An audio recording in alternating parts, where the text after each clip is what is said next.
Las voces de los verdaderos protagonistas. En Voces RCN. Verdaderos protagonistas son los invitados a este programa en la noche de hoy. Está con nosotros en primer lugar la historiadora y analista María Margarita López. Bienvenida a esta mesa. Hola Juan Carlos, ¿cómo estás? Mil gracias por esta invitación y feliz de acompañarlos esta noche. Gracias por estar aquí. Germán Manga, periodista, excompañero nuestro en esta mesa, gracias por acompañarnos. Feliz de estar acá recordando viejos tiempos. Pues muy bien. Gonzalo de Francisco, analista político, viene a esta hora en un trancón, pero está a punto de llegar. Gracias por estar en este programa. Juan Carlos, un saludo muy especial a ti, a la mesa, a todos los compañeros de Voces RCN y obviamente a las personas que nos están escuchando. Y Gabo Becerra Yáñez, representante de la Cámara, bienvenido igualmente. ¿Qué más, Juan Carlos? Un saludo especial a ti, a los compañeros de la mesa y lógicamente a la audiencia de Voces RCN. Bueno, el primer asunto tiene que ver con lo que ha dicho Olmedo López, exdirector de la Unidad Nacional de Gestión del Riesgo de Desastres, ante la Corte Suprema de Justicia. Ha implicado, ese fue su testimonio, al ministro de Hacienda, Ricardo Bonilla, ha implicado al ministro del Interior, exministro del Interior, Luis Fernando Velasco. Ha dicho que desde el gobierno se orquestó todo un mecanismo para que a través de unos contratos irregulares en gestión del riesgo, pues se les pudiera dar dinero a una serie de congresistas. Ahí están incluso involucrados, según esos testimonios, el presidente del Senado y el presidente de la Cámara, de modo que ellos votaran a favor de iniciativas legislativas presentadas ante el Senado y la Cámara por el gobierno del presidente Gustavo Petro. Incluso el jefe del Estado ha sido citado a declarar como testigo, en calidad de testigo, por la Corte Suprema de Justicia. Y ha habido algunas reacciones y algunos testimonios conocidos. Alejandro Villegas, ¿qué se ha sabido en las últimas horas además? Pues reacciones de toda naturaleza, empezando por el presidente de la República, que ha querido bajarle la temperatura a este asunto. Dice que lo que busca es opacar las buenas noticias y destacando lo que ha sido la sanción de la reforma pensional. Lo propio ha hecho el ministro de Hacienda, que dice que está presto a responder ante las autoridades en lo que se requiera frente a las menciones que ha hecho el señor Olmedo López sobre su participación en este entramado de corrupción. Pero recordemos algunos de los apartes de lo que fue esa extensa declaración en la sala de instrucción que dio Olmedo López y que fue conocido por los colegas de Noticias Caracol. Allí habla de varios congresistas y menciona, como no, a Ricardo Bonilla. Dice que desde el Ministerio de Hacienda se ordenó la compra de varios congresistas para la aprobación de proyectos claves. Esto fue lo que dijo. Y fue en esa reunión con el ministro, con su asistente, y unos periodos después en mi oficina con una congresista preguntando por los mismos contratos, por los mismos montos, en un hecho donde el ministro, cuando se tuve agenda con él, manifestó directamente de qué se trataba y por qué había que entregar esos contratos. El ministro en su despacho me habló de 92,000 y me dio los mismos municipios. Esa fue la declaración en el marco de las investigaciones que se siguen contra varios congresistas que han sido mencionados, entre ellos, y quizás el más reiterativo de todos ha sido el nombre de Waid Mansur, pero también se refirió al ELN. Dijo que una congresista, Karen Manrique, que ocupa una de las curules de paz, ella es del departamento de Arauca, habría sido la mujer responsable de llevar parte de esos recursos de la contratación para el financiamiento del ELN y de esa manera mantener a flote la mesa de conversaciones con esa guerrilla. Eso fue lo que dijo Olmedo López. El nombre que dice ese papel que le mostré a la fiscalía y que reza en el resumen de mi declaración, ya en la declaración, en el interrogatorio, es el ELN y su gran influencia en el departamento de Arauca. Es que ellos emitieron un comunicado hace unos meses. Volvemos a los secuestros porque no nos han garantizado la manutención de los hombres mientras hablamos de paz. ¿Y cómo lo iban a garantizar? Pues con contratos, honorable magistrado. Ahí está, Juan Carlos, la declaración extensa de Olmedo López, dos apartes que son claves dentro de esa extensa declaración que dio en la sala de instrucción en el marco de las investigaciones contra varios de los congresistas. Muy bien, la pregunta es, ¿hasta dónde podrá afectar al gobierno del presidente Gustavo Petro este escándalo? ¿Hasta dónde lo podrán afectar estas declaraciones? Germán Manga. Yo creo que lo afecta de una manera dramática, irremediable, no solamente al gobierno, sino también al Congreso, por supuesto. Hay que decir, por supuesto, que este fenómeno no es nuevo, es una de las fallas más protuberantes que tiene la democracia colombiana. Las relaciones entre el Ejecutivo y el Legislativo aquí en Colombia tradicionalmente han sido espurias, mediatizadas por una serie de dádivas, de contraprestaciones. Uno se acuerda de lo que fueron los auxilios parlamentarios en alguna época, el contubernio famoso de que hablaba Álvaro Gómez Hurtado, el computador de Palacio, etcétera. Pero esta es la primera vez que se tiene una historia que tiene toda la visibilidad y toda la trazabilidad, porque esto se expresa en contratos, en pagos que la justicia podrá analizar y estudiar en detalle, y sobre todo los hilos de la trama que tienen al país escandalizado, contados por su protagonista, nada menos, y entonces está diciendo, yo le di la plata a fulano de tal, la cita fue en tal parte, nos reunimos, etcétera. Eso no tiene antecedentes en la democracia colombiana. ¿Coincide con ese punto de vista Gabo Becerra Yáñez? Pues yo creo que la intención es efectivamente que se golpee la popularidad del gobierno y sobre todo se manche en un primer gobierno progresista una postura de principios que el mismo presidente ha expresado sobre un tema que, como ha dicho Germán, no es nuevo. Lamentablemente yo me atrevo a decir que la base del régimen político colombiano en su funcionamiento en buena medida es la corrupción. Allí hay un modus operandi en el cual se copan las instituciones para a través de sus presupuestos salir a tener un control político que posteriormente compra nuevamente los gobiernos, explotan sus presupuestos y así se mantiene, digamos, el control del Estado, y el robo que dicen las autoridades o los investigadores en estos temas pueden llegar a 50 billones de pesos que afectan lógicamente la inversión social y los derechos de los ciudadanos. Lo que nosotros tenemos que decir frente a ese fenómeno como pacto histórico es que de principio, si hay acusaciones, si ya se aperturan investigaciones, el deber que tenemos es respaldarlas y que la justicia actúe y se tomen las decisiones sin ninguna distinción de carácter ideológico o político. Esa es la postura que tenemos y creo que a diferencia de otros gobiernos, este es un presidente que incluso se ha atrevido a decir que asume la responsabilidad política de nombrar al señor Olmedo y no tiene ningún problema con que su círculo íntimo, como es su hijo, vaya ante los jueces.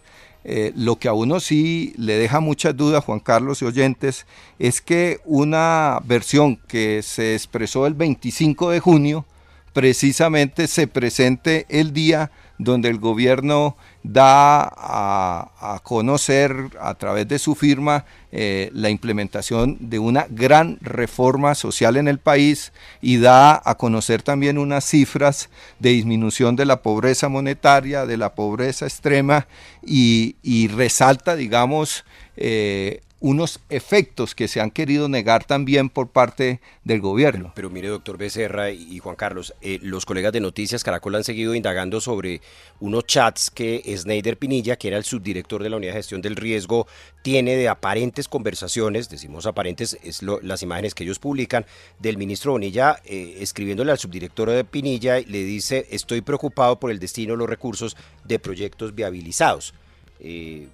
Que coincidiría con la declaración de Olmedo López frente al papel que habría cumplido el ministro Bonilla en todo este escándalo. Pero Alejandro, esas son unas versiones que en el marco de un Estado de Derecho tendrían que tener un trámite y abrir la oportunidad de la confrontación con las partes implicadas, porque aquí también hay que llamar la atención de que hay una estrategia de los delincuentes y de los criminales, que yo he visto en el debate público se ha resaltado, cómo se actúa a cuentagotas para ir entregando cierta información primero a los medios incluso que a la justicia, tanto en los procesos ordinarios como con los aforados, y a la hora concreta de las evidencias de las pruebas, pues hay realmente muchos cuestionamientos. Y ahora sale otro nombre, el de Jaime Ramírez Cobo, que era asesor de la presidencia y que trabaja de la mano de Laura Sarabia y que estaría también metido en este escándalo. Yo lo que creo, Alejandro, es que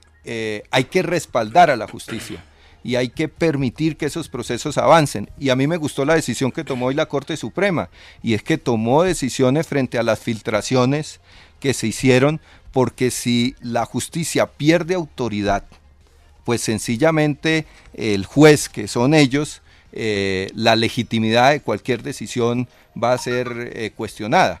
Yo creo que es justo que si hay denuncias se investiguen, y si las investigaciones llevan a juicios y a condenas, nosotros respaldemos esas decisiones sin importar a quién pertenezcan estos funcionarios o estos congresistas, que precisamente, tengo que decirlo, no hay ninguno del pacto histórico, son todos de otras fuerzas políticas, ninguno del pacto histórico. Yo entiendo muy bien la posición suya, Gabo, desde el punto de vista estratégico, porque la estrategia que ha tenido el pacto histórico y el propio presidente ha sido enfatizar ante la opinión pública o tratar de venderle a la opinión pública el relato de que sus casos son políticos y no judiciales.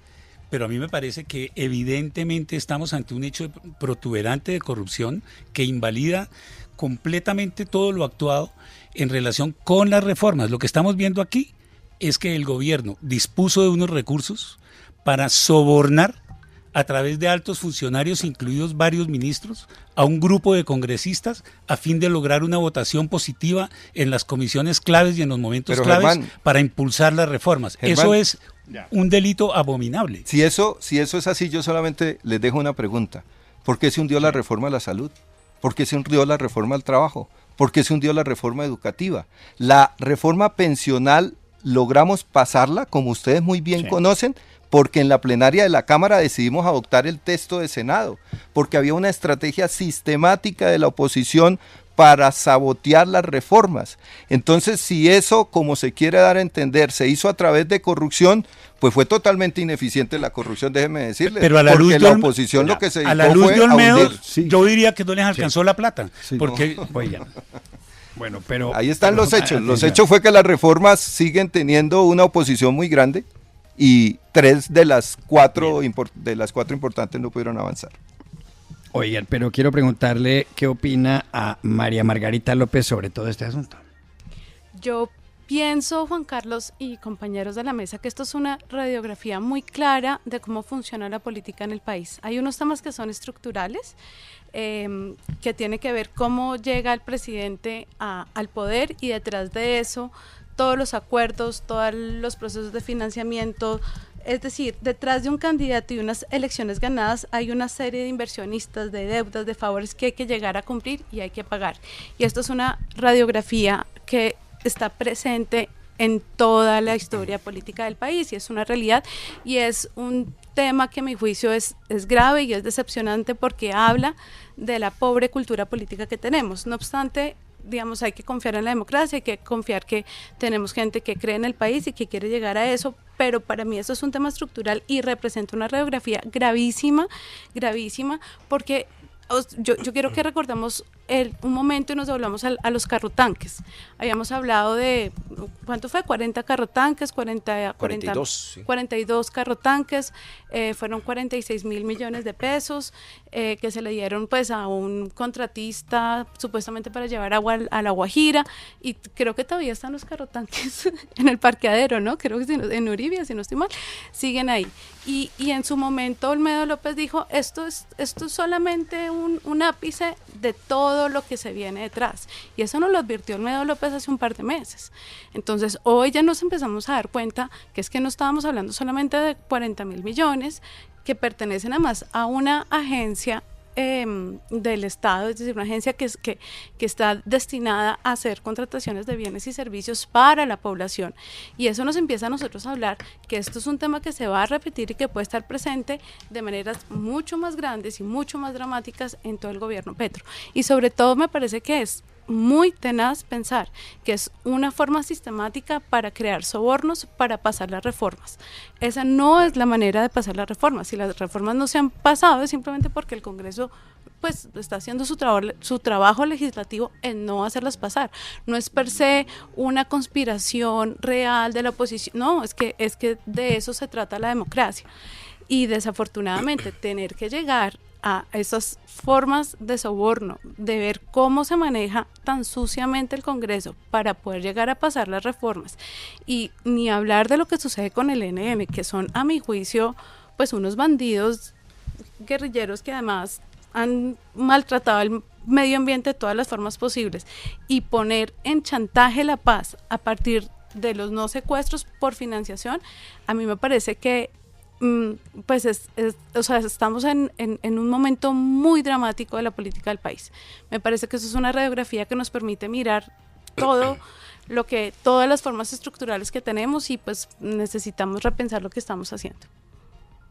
Gonzalo de Francisco, ¿hasta dónde puede afectar al gobierno del presidente Petro este escándalo? Pues yo creo que el gobierno tiene la capacidad de poder hacer como una especie de esguince, de pasar de ladito de este tema. Es parte de la forma en que ha venido gobernando, y lo que creo finalmente es que evidentemente uno esperaba que el presidente Petro fuera distinto en su forma de gobernar. Buscó una mayoría en el Congreso aplicando relaciones clientelistas. Germán lo explicó, eso se llama clientelismo. Y la verdad es que esto no es nada distinto a la política. Para mí no existe ninguna diferencia real frente a lo que está sucediendo, frente a lo que ocurrió con el gobierno de Uribe. Es una forma de gobernar. Yo hubiera esperado y aspiraba que hubiera sido algo distinto, y el presidente lo puede hacer. El clientelismo es una apropiación de los cargos públicos y de los recursos del Estado de manera casi privada por parte de políticos, pero se caracterizan por algo con lo que yo complementaría lo que dijo Germán, es que no hay responsabilidad política. En este momento hay muchos cargos públicos que se le han otorgado a congresistas y ningún ciudadano colombiano sabe a quién le dieron qué, y no le pide cuentas, y ahí está la diferencia. Y el presidente podría hacer algo distinto. Yo no hablo de que el presidente no deba hacer un acuerdo con las mayorías y buscar una mayoría en el Congreso. En el caso de la política, pues estaba gozando Uribe de una popularidad superior al 70% en el país, y eso tenía como una especie de efecto teflón estos escándalos de corrupción. Yo creo que la diferencia está en eso, pero me parece que finalmente es exactamente lo mismo. Y la verdad es que lo que creo es que alrededor de todo esto el presidente hubiera podido hacer algo distinto, hubiera podido llamar a los partidos, entregarles ministerios como se hace en los países más desarrollados del mundo, y que haya visibilidad de responsabilidad política, y aquí no la hay, y por eso ocurre todo esto. Lo que sí me parece gravísimo es lo del ELN, porque es un proceso absolutamente mal diseñado, mal manejado, un cese al fuego bilateral que no tiene sentido, no se puede defender en el largo plazo, porque el ELN tiene razón al decir que tiene que subsistir y que necesita recursos para poder subsistir. Si hace el cese al fuego, pues ¿cómo lo hace? Y yo hago un llamado a que nos acordemos de que el señor presidente Petro está hoy en la presidencia de la República y es el presidente legítimo de los colombianos, producto de que el M-19 hizo la paz en su momento, y en ese momento hubo cese al fuego bilateral y se concentró en Santo Domingo, Cauca. Y así era muy fácil mantener al M-19, pero sin necesidad de entrar en temas tan confusos como es el cese al fuego bilateral, sin ningún tipo de concentración y sin ninguna capacidad de poderle darle legitimidad al proceso. Y en cambio se le busca sostener por esta vía, lo cual enreda muchísimo más ahora el proceso, pues porque ahora hay un caso de corrupción alrededor del desenvolvimiento de este proceso.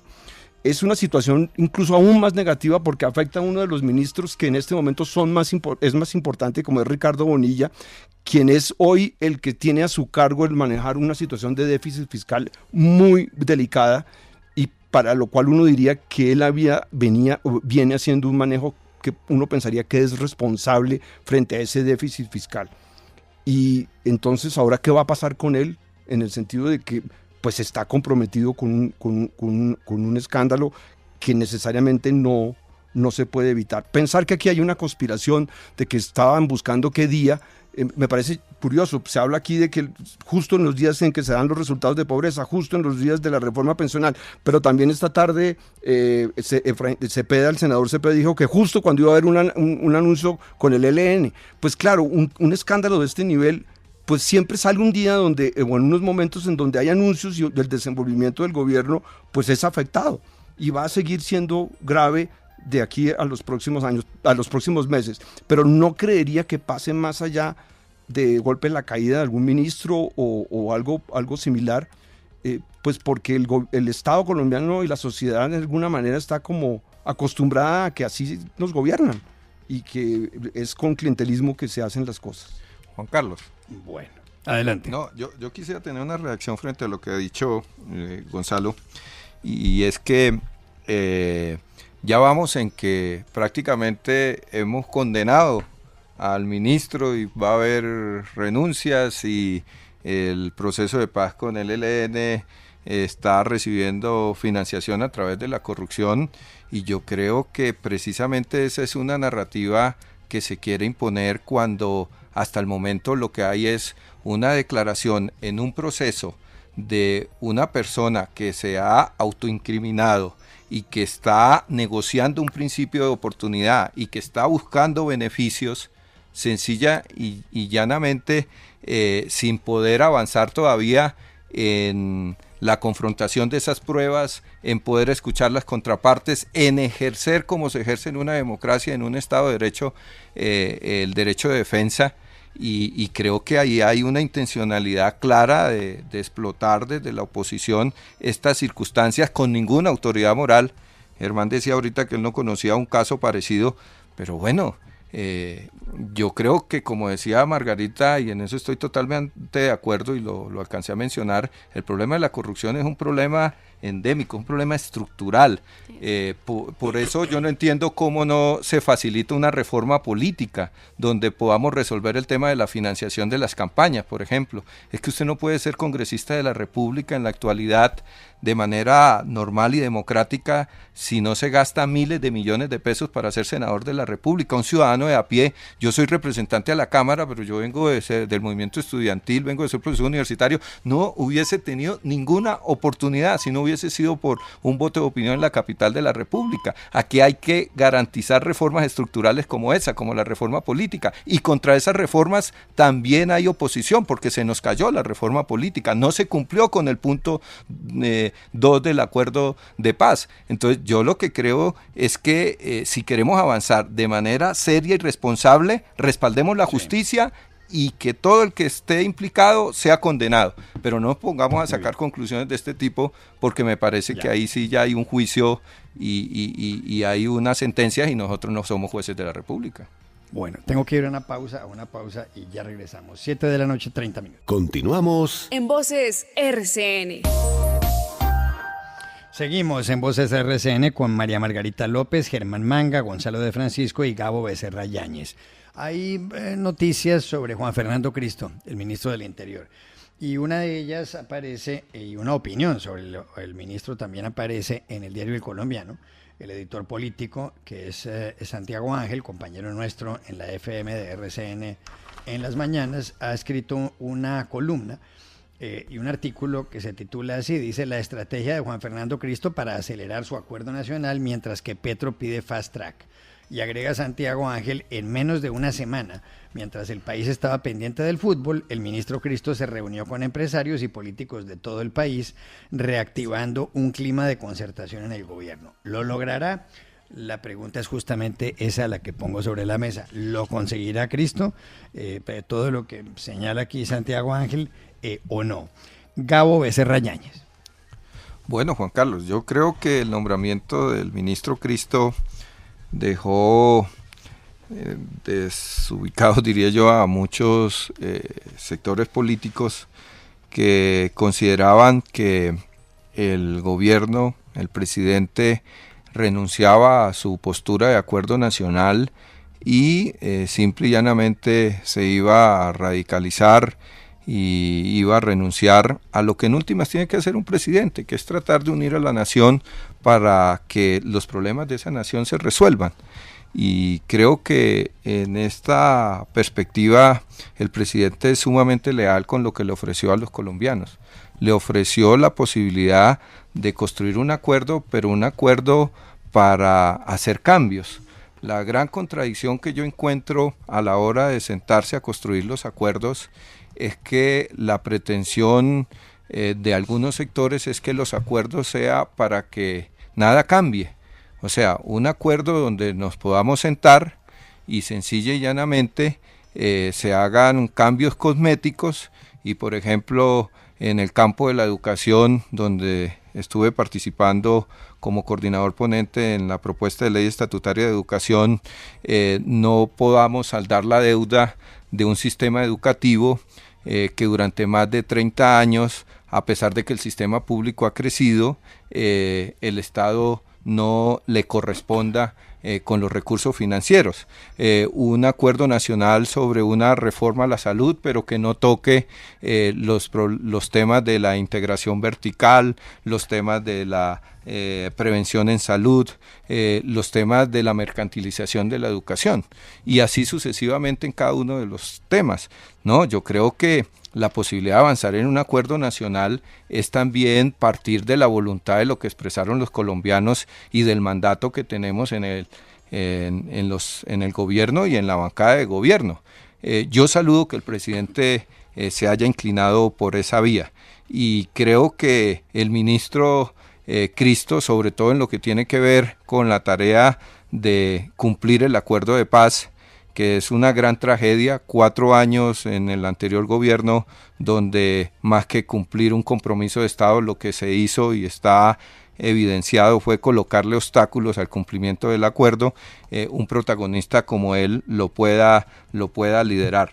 Creo que es una apuesta, y la apuesta va a depender para su éxito de la disposición de los sectores para avanzar. Creo que hay unas circunstancias políticas más complejas, porque estamos entrando a una etapa política, por ejemplo, en el Congreso, en donde la cercanía a el proceso electoral del 2026 hace que los partidos y que los sectores políticos sean más renuentes a llegar a acuerdos porque les interesa más diferenciarse del gobierno de turno. Eso va a ser mucho más complejo construir acuerdos, pero creo que la idea de un acuerdo que se salga simple y llanamente de las reuniones de los consultorios políticos, de los clubes, de las grandes fotos de los personajes, y también se construya con la ciudadanía, es una versión que nosotros defendemos. El acuerdo nacional también se puede construir con la ciudadanía movilizada en una democracia activa, y creo que a eso no hay que tenerle miedo. No hay que tenerle miedo a que la sociedad participe, a que los acuerdos no sean solamente entre grandes voceros nacionales, y vale la pena intentarlo. Ya. Gonzalo de Francisco, ¿cuál es su opinión? Pues mi opinión es que Cristo es una persona pues ecuánime y con mucha experiencia, y yo diría que es muy valioso tenerlo en el gobierno. Que creo que es muy difícil llegar a un acuerdo nacional, por lo menos en muchos temas, y queda claro, y vuelvo al tema que había planteado antes, de a quién representa Cristo. En un país serio, supuestamente Cristo sería el representante de una parte de la bancada que se sumaría a la del pacto histórico, y con lo cual se haría mayoría. Eso sería en un país serio. Pero nosotros no somos un país serio en eso. Necesitamos evidentemente una reforma política que cambie eso, aunque creo que para mí es una decisión más del presidente. Pero en fin, Cristo es una persona que tiene muchas cualidades y una historia muy especial que le permite poder buscar ese acuerdo nacional. Creo que el acuerdo nacional se podría lograr en muchos aspectos. Particularmente no creo en la reforma a la salud, y a uno le dicen que está en la oposición o que es de extrema derecha o que es neoliberal y yo no sé qué. A mí lo que me parece es que la reforma a la salud perjudica al pueblo. Vuelve la medicina privada, por eso es que los médicos están tan contentos con la reforma. Acaba la posibilidad de control de la gestión del riesgo, lo cual necesariamente deja que haya una opción de que el control del gasto en salud sea absolutamente imposible de realizar, y todo con un discurso pues que además uno podría decir que está de acuerdo, que haya salud en las zonas apartadas, por supuesto que sí. Que haya un sistema muchísimo más eficiente, por supuesto que sí, pero acuerdo nacional no va a haber, y ese tema yo diría, nunca han oído a los pacientes. Los pacientes, por ejemplo, tienen propuestas concretas y eso, y no la oyen porque están en desacuerdo. Y creo en el fondo, y con esto termino, de que el problema del acuerdo nacional es que el pacto histórico y el petrismo busca destruir de la manera más virulenta, más casi que con odio a cualquier persona que no piense como ellos. O se pliega exactamente a lo que ellos proponen, o es una persona de extrema derecha, neoliberal, fascista, y lo cual hace que sea absolutamente imposible hacer un acuerdo. Yo creo que hay muchas voces sensatas que no podemos no estar de acuerdo con aspectos importantes de la reforma a la salud, pero con otros sí. Hay muchas personas que están de acuerdo con relación a la reforma política, pero en otras cosas no, y el acuerdo implica ceder, no plegarse, y con el embeleco de que es que hay que oír a la población, que nunca se sabrá cuál es su representatividad, pues buscan imponer una agenda que no es lo que le conviene. Insisto, en nombre del pueblo se va a perjudicar al pueblo con la reforma a la salud. Ya. María Margarita López, ¿es Juan Fernando Cristo el hombre bisagra, el que va a resolver este asunto y va a alcanzar un acuerdo nacional? Yo estoy muy de acuerdo y comparto las líneas que mi compañero comentó. Para mí el nombramiento del ministro Cristo es una señal de un gobierno debilitado, razón por la cual se necesita una persona tan hábil como Juan Fernando para poder empezar a hacer otros acuerdos, hacer otro tipo de negociaciones, poder tener un radio de influencia y de acción en otros sectores que son adversos al gobierno. Razón por la cual, por ejemplo, en la editorial de Santiago Ángel habla que lo primero que se dice es que Juan Fernando se reunió con industriales y presidentes de gremios, lo que nos da a entender que obviamente hay un distanciamiento y hay una desconfianza nata por parte del empresariado hacia las políticas de Gustavo Petro. Entonces, para mí me habla de un gobierno que está débil en ese aspecto y que al vincular a una persona como Cristo se espera que podría ser precisamente esa bisagra que mencionas.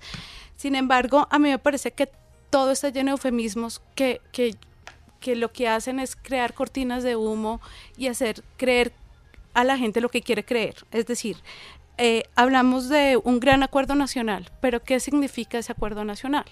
¿Con qué fin queremos ese acuerdo nacional? ¿Quiénes participan en ese acuerdo nacional?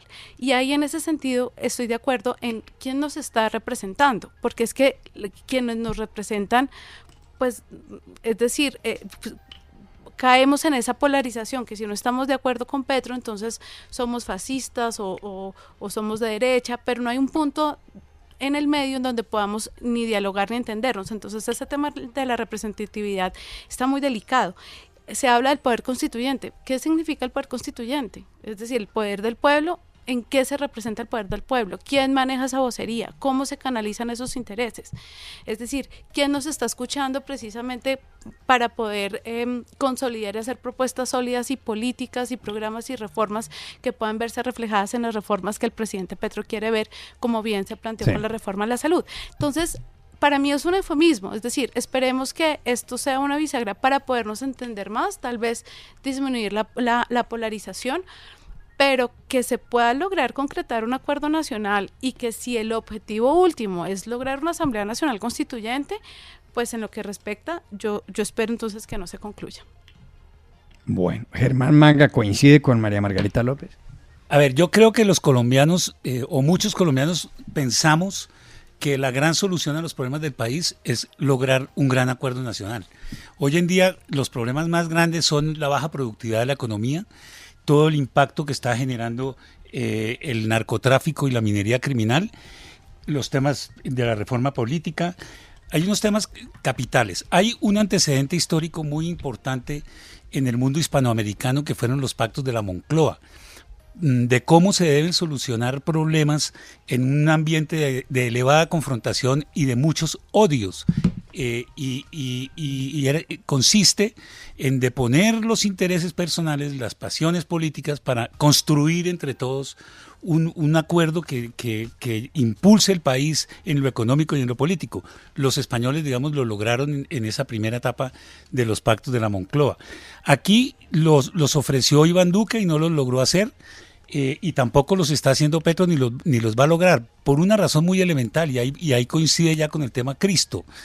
Es que ellos encontraron el ambiente envenenado que dejó el acuerdo de paz con las FARC, que no se hizo en el espíritu constructivo de unión, de entendimiento, de diálogo que caracterizó a los pactos de la Moncloa, sino como una ruta para validar, digamos, políticamente a las FARC y sus reivindicaciones. Y eso terminó por polarizar el país y por encender los enormes odios que hay ahora, sumados al tema del plebiscito, etcétera, etcétera, etcétera. Entonces a mí sí me parece que el tema de Cristo no puede producir optimismo. A mí me recuerda esas prácticas un poco turbias, un poco casi que sórdidas que tuvo el proceso de paz de las FARC al final, con las iniciativas de personas como Álvaro Leiva, como Enrique Santiago, como el propio Cristo, y entonces volvemos a oír frases o propuestas que a mí me parecen estremecedoras, como el fast track, como el asalto a la Constitución, etcétera. Yo creo que si se quiere hacer un acuerdo nacional, lo primero que hay que hacer es deponer todas esas posiciones ventajosas, tramposas, hacer una cosa transparente, constructiva, pensando en el país, pensando en los grandes objetivos del crecimiento, en la purificación de la política, etcétera. Pero eso, en el mundo real colombiano hoy, y además entorpecido por narcotráfico y minería criminal, sueñan como a Caperucita Roja. Pero Juan Carlos, muy bien. Pero adelante. Bueno, no, es que yo quiero decir algo con toda la fraternidad acá de mis colegas, porque bueno, yo represento la opinión en este panel del oficialismo, por llamarlo de alguna manera, y hay mucha crítica frente a esa postura oficial.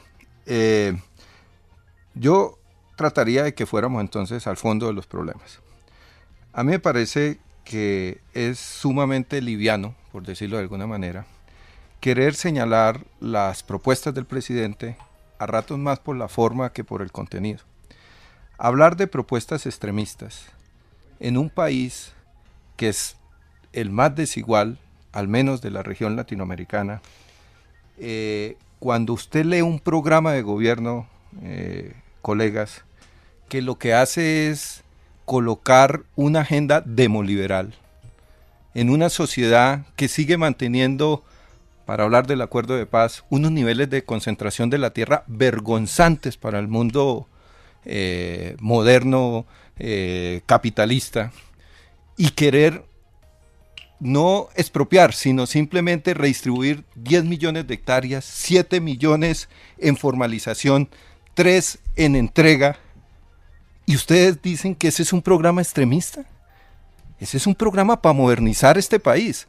Ustedes dicen que es un programa extremista poder hacer una reforma política que permita empezar por lo más elemental, que es hacer un acuerdo político para eliminar las armas de la política y para que ningún partido como el MIDO tenga que soportar el asesinato de 6.000 militantes. Pero, ¿y a Gabo, ustedes les parece eso extremista? Pero Gabo, entonces termino la idea y te sí. doy. No, porque vamos entonces a discutirlo de fondo. Sí. ¿Qué es lo extremista? Lo extremista es que aquí haya un establecimiento y una élite que se niegue, y por eso está dividida, por eso la élite de este país está dividida, a modernizarse para seguir haciendo negocios. Quiere seguir viviendo en un país atrasado, quiere seguir viviendo en un país violento. ¿De eso? Yo creo que hay sectores de la élite de este país que sectores. ya se han diferenciado. Estoy totalmente okay. de acuerdo contigo. Pero lo otro es caricatura. No, pero déjame decirte con respecto al tema de lo extremista. Yo, por ejemplo, soy amigo de lo de la reforma agraria. Pero hay gente que se pone bravísima. No, a mí me parece que está bien, pero me parece que va a ser un fracaso rotundo. Bueno, otra vez, discutamos la ejecución. Pero ¿sabe por qué?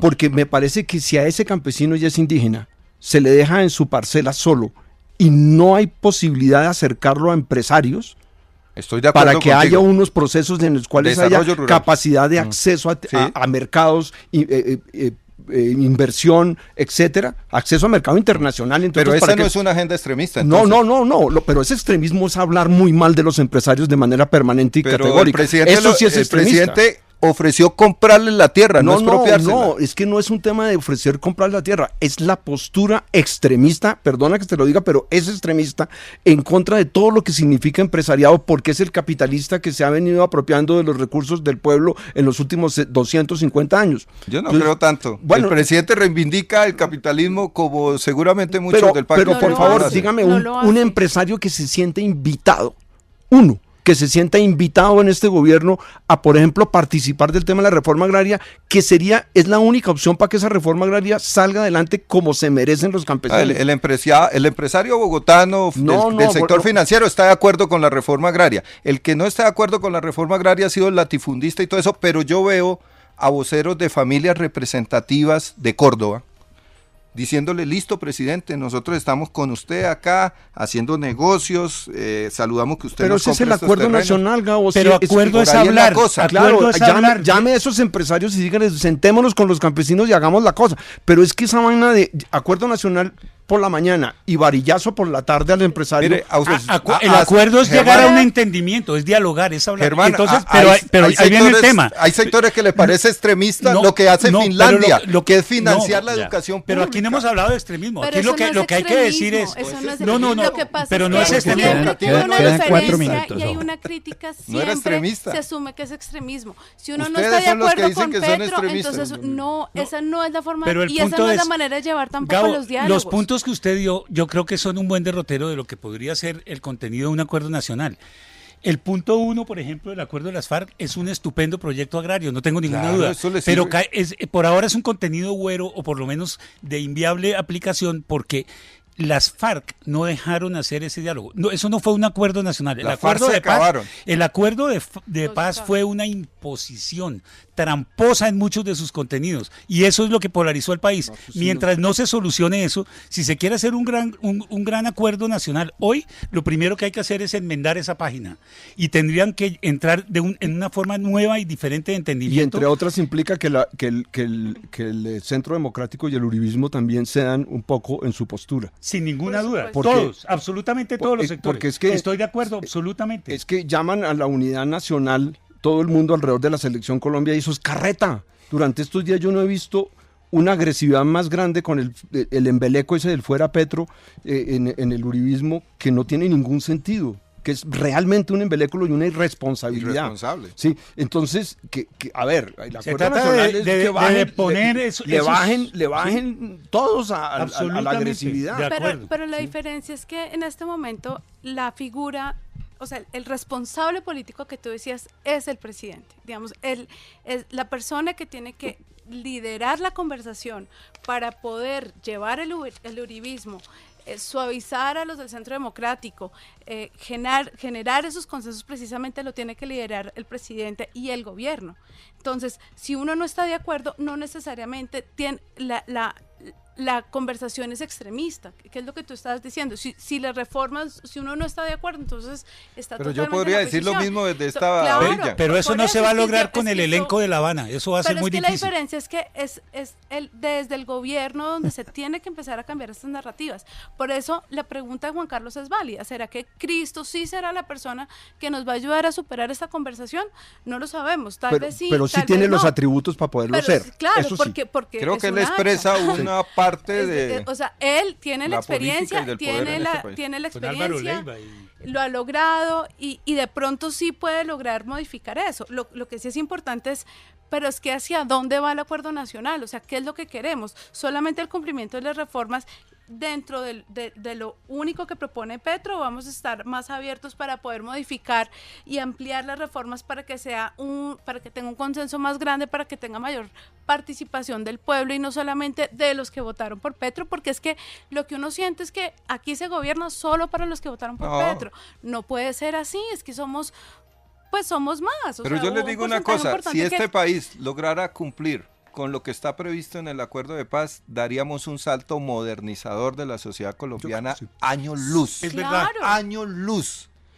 Pero hay que generarle un consenso. No en beneficio de los actores armados, pero no a las sino en beneficio de una economía que pueda tener un campo más productivo para Claro, no pero ser para dependiente eso hay del que acercar extractivismo. a los empresarios, Eso- porque es que acá pasa y es que tenemos idealizado el campesino y tenemos idealizado el campo, entonces creemos, oh, qué belleza el campo, yo recojo la fruta del mango y la pongo en el mercado. Que somos- Hoy en día el campo no es así, es una empresa tecnificada que Claro. requiere unos niveles de industrialización. ¿Y qué se necesita para eso? Vías. ¿Qué se necesita? Infraestructura. ¿Qué se necesita? Educación y puestos de salud. Pero no se ¿Y necesita- ¿Dónde está? pero no se ¿Dónde necesita- están las ¿De acuerdo de paz? carreteras? ¿Usted leíste el ¿Dó- punto 1? Pero Ahí no, está. sí, pero no se necesita grandes propiedades de tierra para eso. No se ¿No? necesitan, pero ¿No? sí se necesita una infraestructura técnica que permita generar la conectividad que sí. no se está realizando. ¿Y por qué no se está realizando? Porque los recursos del país se están yendo ¿a qué? A lo que acabamos de ver con la unidad de gestión de riesgo.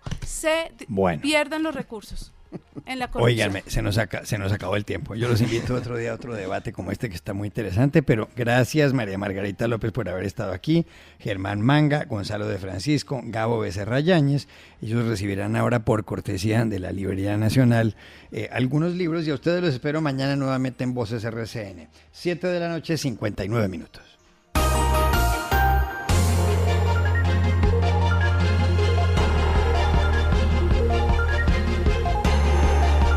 Voces RCN.